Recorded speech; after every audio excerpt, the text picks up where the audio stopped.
We've developed a dynamic warm-up that we'd like to show to everybody as a way of maybe preventing certain type of injuries to the lower extremity that we see quite often in my orthopedic practice in sports medicine. So Frankie has gone over some of the demonstrations, but as you can see, it's about a philosophy of movement and how all the muscle tendon units work in unison with the joints, and the mobility of the joints can actually help prevent and actually make you more stable. So being stiff doesn't necessarily mean stable. We actually want more mobility and working things in unison in the right sequence to prevent injuries. So Frankie's going to demonstrate how some of these exercises that we described that we warm up with are what we see quite often in many sports, and in particular basketball, some of the motions that you go through. Right, definitely. So you have your triple threat position, right? There's T-spine rotation at the triple threat position, right? There is flexion at the knee, right? There's extension. There's internal rotation at the bottom leg and the pivot foot, and external rotation, right? For your jump shot, you have to dorsiflex your toes, then plantar flex the toes. Right, so all of these motions in the dynamic warm-up are all applicable to the sport. So we're looking at things like as they work together and how they function safely together. So rather than just looking at things with tunnel vision, let's say, we're looking at more of the global aspect of movement and mobility of the joints in an effort to prevent injuries.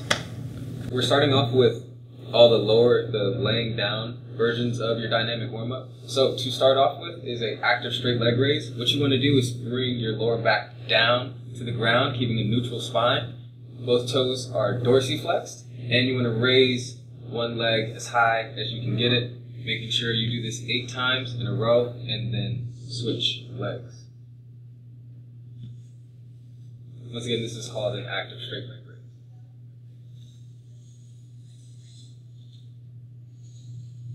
After that, you're going to do an abduction and an external rotation at your hip, trying to keep your lower back still, flat on the ground. We're going to do this 8 times as well.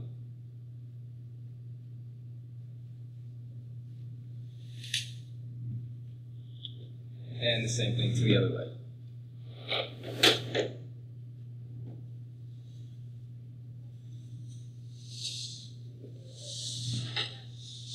After that, lower back is not on the ground anymore. We're going to do some leg swings, lying supine.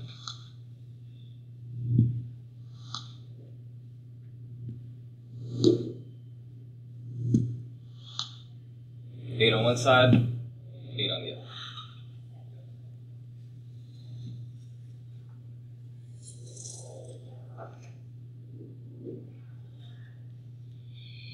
Good. From there, we're going to flip over into the prone position. Hands are stacked on top of each other. We're going to extend the legs, dorsiflexing both toes, and extend the hip. Go 8 on one side, 8 on the other.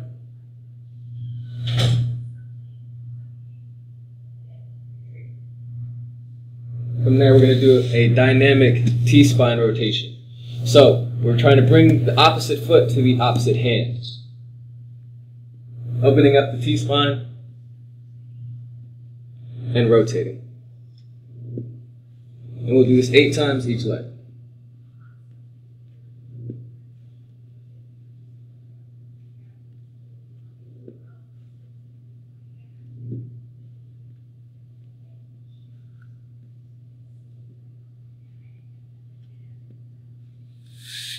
Good.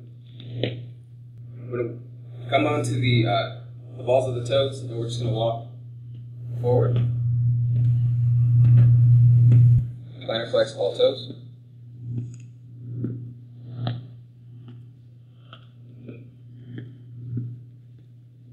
Dorsiflex all heels. Knees pointing forward. Toes pointing forward.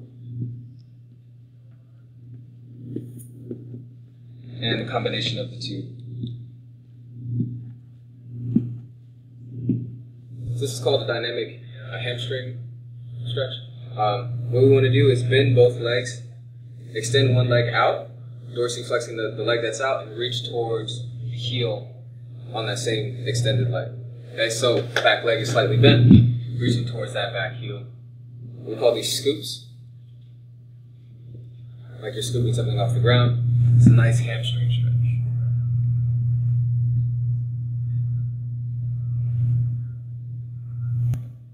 1, 2, 3. Scoop. 1, 2, 3. Scoop. 1, 2, 3. Scoop. So the dynamic quad is a combination of the hamstring and the quad, right? So you're gonna grab your ankle, lean forward, reach towards the ground, take a step, grab the quad, reach forward towards the ground, ankle, reach forward towards the ground,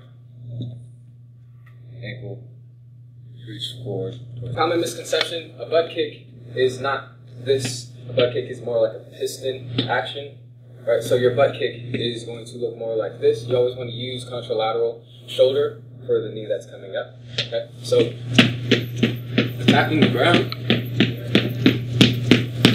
side lunging. For your adductors and your abductors, you want to step out into a side lunge, rock into one hip, rock into the next hip, give a 180-degree turn, rocking into one hip, rock into the next hip. It's called a figure 4.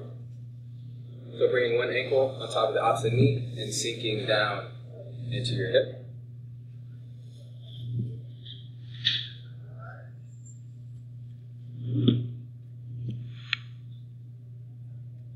So we can grab your ankle and your knee and plantar flex the toe. Ankle, knee, plantar flex the toe. So flexion of the hip, and then opening up the hip. Flexion of the hip, and open up the hip. Flexion, and open up. So a lot of components of basketball is T-spine rotation, and this is kind of incorporating all the exercises that we put together in one. Okay? So we have the knee hug into a rotation lunge. Knee hug into a rotation lunge. You can have a low knee karaoke, which is this. And like I said, we're incorporating all of the movements together. Or you can have a high knee karaoke. Right, so the Frankensteins, after you've gotten a good sweat and your heart rate is up, you can actually get a lot more hamstring length. And obviously this is not something we want to do cold. So that's why I saved it for last. So on the ball of your toes, we're always touching opposite hand, the opposite foot, taking a step out, opposite hand, opposite foot.